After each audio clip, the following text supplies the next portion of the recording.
કે તારે ખવડાવવાનું જ છે ને કુરકુરિયા, સામાન લાવવાનો જ છે, પણ તું જ્યારે સામાન લેવા જા ત્યારે એ સ્કેનરનો ફોટો મને મોકલવાનો છે, બિલનો. સ્ત્રી બાજુથી પ્રશ્ન હોય, ક્યારેક પુરુષ બાજુથી પ્રશ્ન હોય, તો બંને પક્ષને સાંભળીને સમાધાન કઈ રીતના કરાવતા તમે? હા, બહુ મહત્વનો પ્રશ્ન પૂછ્યો. તો એની છે ને સિટિંગ થાય, 1 સિટિંગ થાય, 2 સિટિંગ થાય, 3 સિટિંગ થાય, અલગ અલગ આપણે બોલાવતા હોય.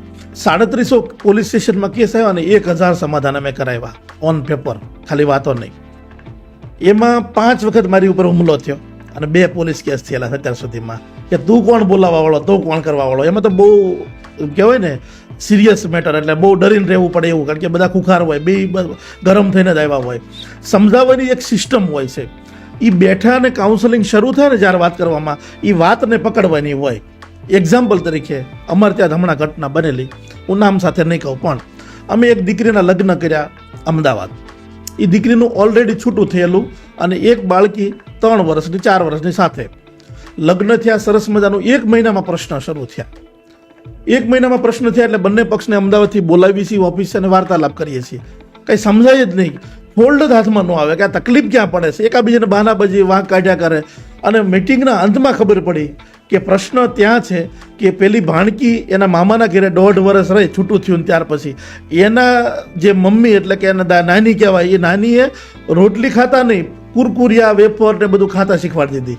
ફૂલ મામાના ઘરે રહે એટલે ફૂલ ખાતી થઈ ગઈ, એટલે એ ટેવાઈ ગઈ, રોટલી શાક ખાય નહીં. સાસરે ગયા પછી દીકરીને સાથે લઈ જવી પડે.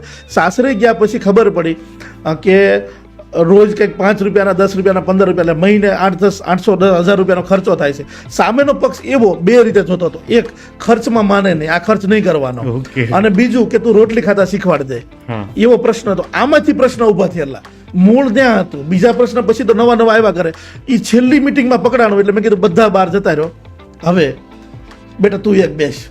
બધાને બહાર મોકલી દીધા ને એને કાનમાં એક મંત્ર આપ્યો કે તારે ખવડાવવાનું જ છે ને કુરકુરિયા, સામાન લાવવાનો જ છે, પણ તું જ્યારે સામાન લેવા જા ત્યારે એ સ્કેનરનો ફોટો મને મોકલવાનો છે, બિલનો. સાહેબ 9 મહિના મેં બિલ ચૂક્યું. મેં કહી દીધું કે 12 મહિના સુધી હું ચૂકવીશ, ત્યારે આ દીકરીને રોટલી ખાતા શીખવાડી દેવાનું છે. એ મારી તારે તો કે એને જવાબદારી આપી કે હું 12 મહિના નહીં જવા દઉં, હું એને શીખવી દઈશ. અને એ સરસ રીતે સંસાર અત્યારે ચાલે છે. તો આ વાત એટલે મારે કરવી પડે કે મોટી વાત નથી, પણ આવી બાબત અમે પકડી લેતા હોય છે. કાઉન્સેલિંગનું કામ હોય છે, કોઠાસૂઝનું એ કામ હોય છે કે મૂળ પકડીએ અમે કે આનું ઉત્પન્ન ક્યાંથી થયું છે. એટલો સરસ રીતે સંસાર ચાલે.